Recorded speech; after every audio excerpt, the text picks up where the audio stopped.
Hey, what's up YouTube? Brian Fagioli here, and I have something so incredible, so amazing. This is like, I'm speechless. It's crazy. It's the NES Classic Edition, also known as the NES Mini, the Nintendo Entertainment System Classic Edition, Nintendo Entertainment System Mini. Technically, as you can see here, the branding is the NES Classic Edition. So this is a mini version of the original Nintendo Entertainment System released in the 1980s. It comes preloaded with 30 games, and it's actually a pretty hard system to get.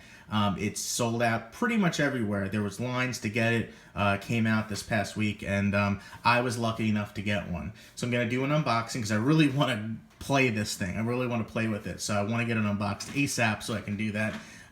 So let's take a look. So in the front of the box, we see the system. It looks like the original Nintendo Entertainment System, the NES. I'm just going to call it Nintendo going forward. You can see here the controller ports are different than the original.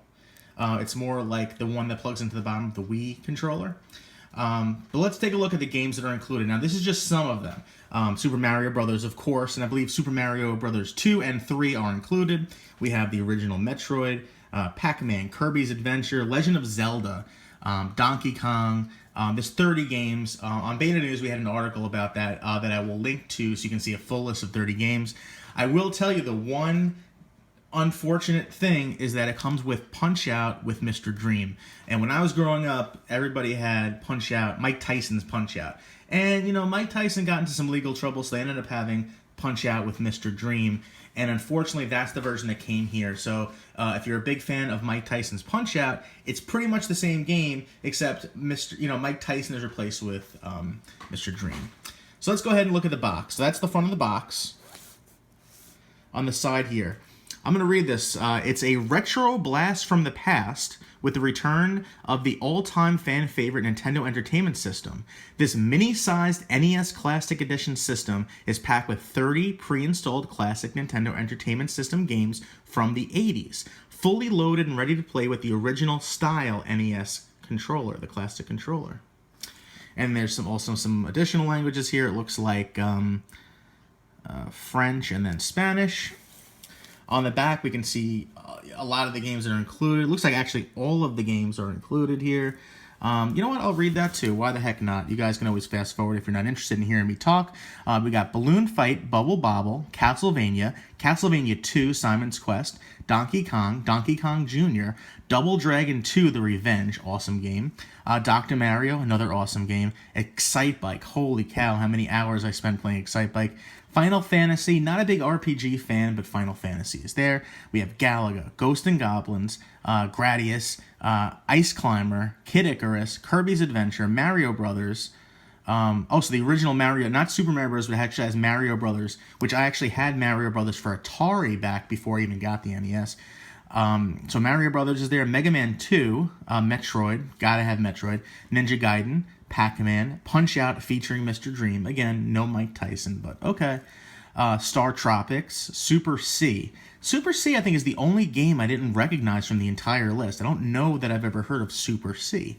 Super Mario Brothers 1, 2, and 3, of course. Tecmo Bowl, oh my goodness, probably the best football game of all time. Legend of Zelda, and Zelda 2, The Adventures of Link. So 30 classic games. Super C is the only one I've never heard of for whatever reason.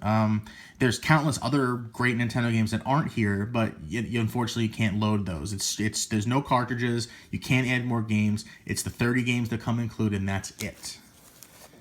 So let's see. What else do we have? On the bottom, we just have some information.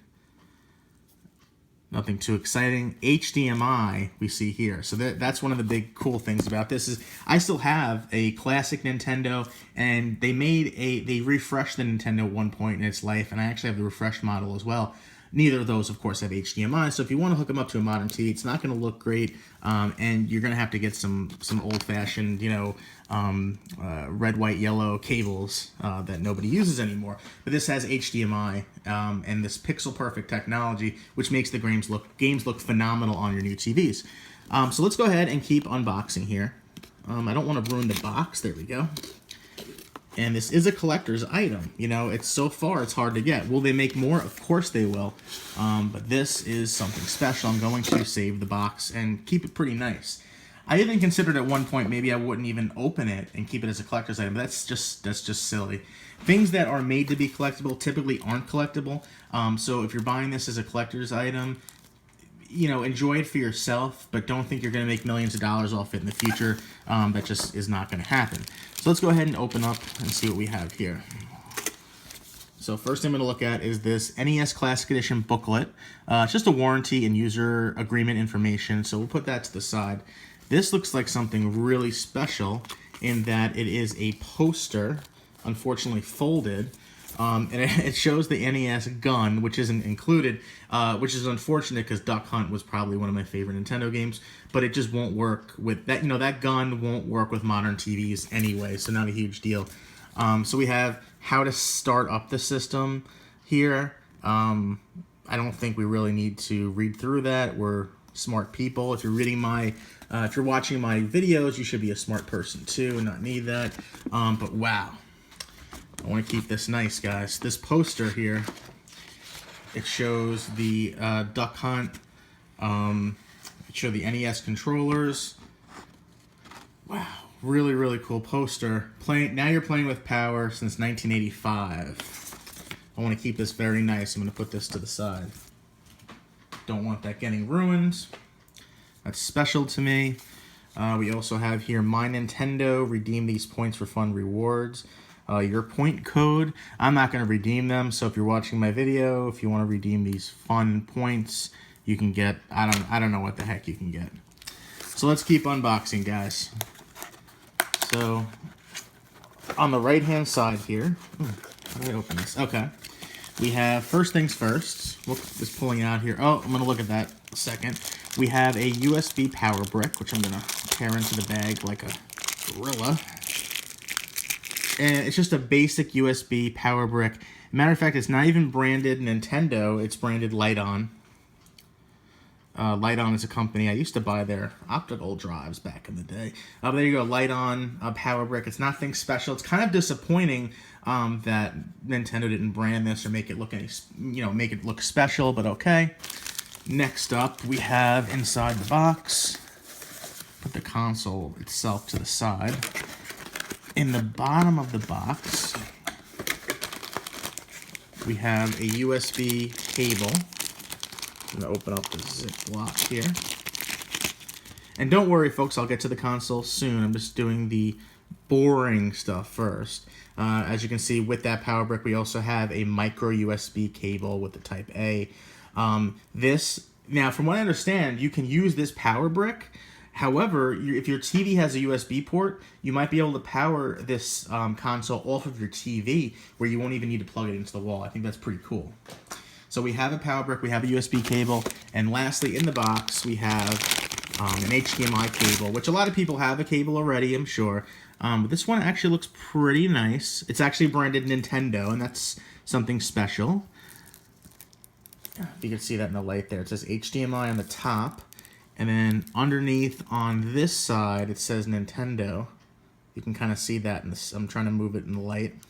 This side just says WUP-008, and I believe that's just Nintendo's model number. So let's put the HDMI cable to the side now. I don't think we need to look anymore at the HDMI cable because we all know what that is. I'm going to put the box to the side, but I'm going to put it aside very special. Because like I said, I want to keep this box.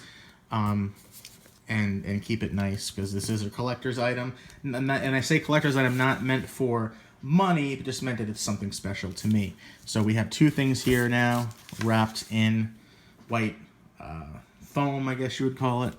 And I'm going to open up, what should I open up first? We have the console and the controller. I'm going to open up the console first. I'm actually more excited probably for the controller, but let's look at the console. You ready for this, guys? Were you born in the 1980s like me? Are you excited right now? Let's take a look. Holy moly. It is tiny. It is really tiny. Do I have anything for scale here? Actually, I have a dime. I have a dime here, which is perfect. So there's a dime, and there's the console. So you can kind of get an idea of just how small the console is. So we see here Nintendo Entertainment System. We see power and reset, 2 controller ports. This side has nothing.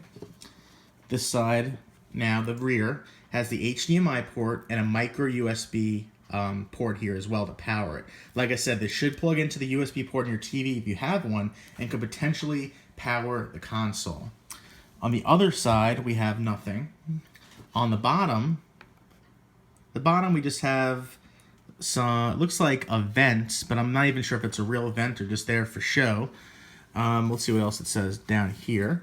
So it says model CLV-001, made in China, support.nintendo.com, and it says Germany for some reason. It says Herestasi 4, Frankfurt AM, Main, Germany. I'm not sure why, how Germany got involved there, but designed in Japan, made in China, and somehow involved with Germany. So that is a tiny Nintendo. And you can see here, this is where the cartridges would plug in. This door would open up. You'd put your cartridge in, press it down. This doesn't actually open up. And in fact, it feels like there's almost nothing in there. So I'm thinking, for the most part, it's like empty on the inside, almost like hollow, because I don't think the components take up very much at all. It uses an ARM processor. It's probably almost like a Raspberry Pi on the inside. Just very small components housed in this box for nostalgic purposes. But the real exciting thing, now there's a good and a bad here. So let's take a look at the Nintendo controller first, okay? So as we can see, first I'm just going to look at the part that plugs in. So this plugs into the console. But let's look at the controller. Now, let's see if it feels like the original. And for the most part, it does. The select and start are actually perfect. They feel like the rubber feels perfect. The D-pad feels really good. And the B and the A feels great. Man, oh man, this brings back memories. I was such a fan of Nintendo back in the day, in the 80s, that I remember I would even hold the controller while not even playing a game. I would just, like, do this. I'd be laying in bed with my controller just, like, doing this. And it wasn't even plugged into the console. I loved video games so much, especially this particular console. So let's take this plastic off so we can get the full effect here. And I'll show you how it plugs into the console as well. Okay. All of these things I recommend that you hold on to.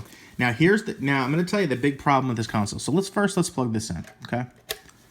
All right. Like I said, it feels so hollow, the inside, like it's like hollow plastic. So let's move some stuff here. Let's move this over. So there's the console, there's the controller. So you can see just how crazy small the console is, especially when you see the controller next to it, just how big it is. It's like the width of the controller is like, it's like the same width as the console almost. It's crazy. But here's the problem with the console.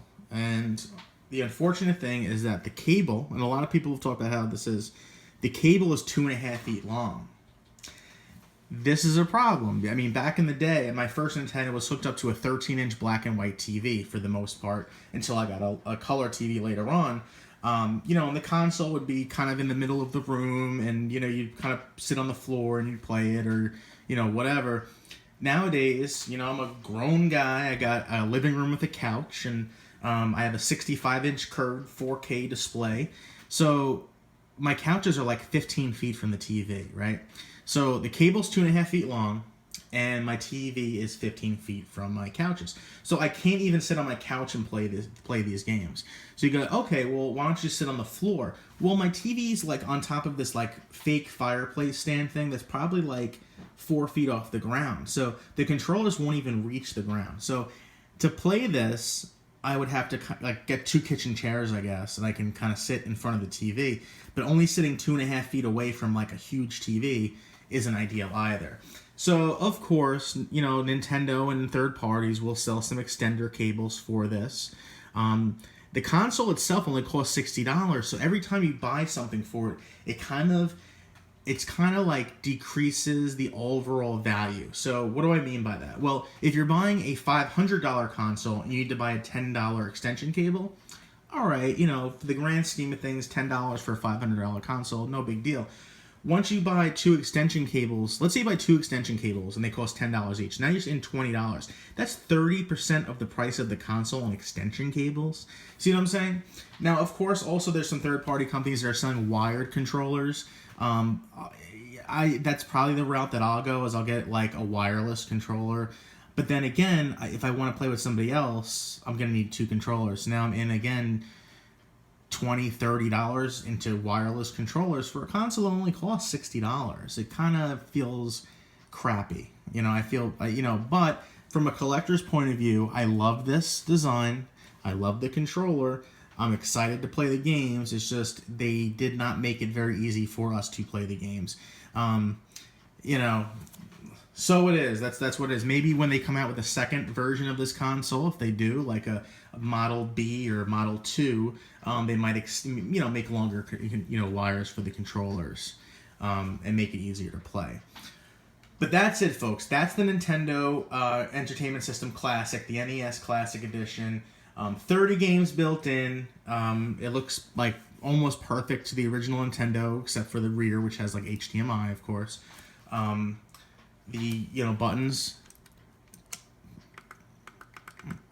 There's a reset button. The power button clicks in just like it did in the original Nintendo. The select and start have that rubber feel that they're different than the other buttons. There's a nice curvature to the buttons. Really, really great experience for someone like myself who was born in the 80s. Played Nintendo probably more than did anything else in the world. And I just can't wait to get started playing this. If you have any questions at all, please leave them in the comments below, and I'm happy to answer any questions you may have. I'm going to get started playing with this as soon as I can. I just have to, unfortunately, bring some kitchen chairs into my living room, which is not ideal, but so, what are you going to do? What are you going to do, guys? Keep in mind as well, just before I end this video, it does take HDMI, so the longer the HDMI cable, the longer you can take the console itself from the TV. So if you got like a 10-foot cable, you could kind of run it 10 feet to the middle of your living room, put it on a table, and then you have 2 feet more from the controllers. There's ways to do things. We'll all figure it out. But as many problems there are with this console, I got one and you probably didn't. So I am on cloud 9. And I don't mean to rub it in, but I'm happy that I got this console because I'm gonna play it. I'm not looking to resell it, which I think a lot of jerks did. They went online, they bought one just to resell it to people. Not cool at all, people. Don't scalp things, don't resell things. If you want it, buy it. If you just want to resell it, leave it to people. Come on, have a heart, guys. So I hope everyone who wants one does get it for Christmas or Hanukkah or Kwanzaa or any holiday they celebrate. If they really want this for the holidays, I hope they get it. Hopefully Nintendo makes more. And again, I'm only kidding when I say I got one. You didn't. I'm just really happy about it, guys. So let me know if you have any questions, and have a great day.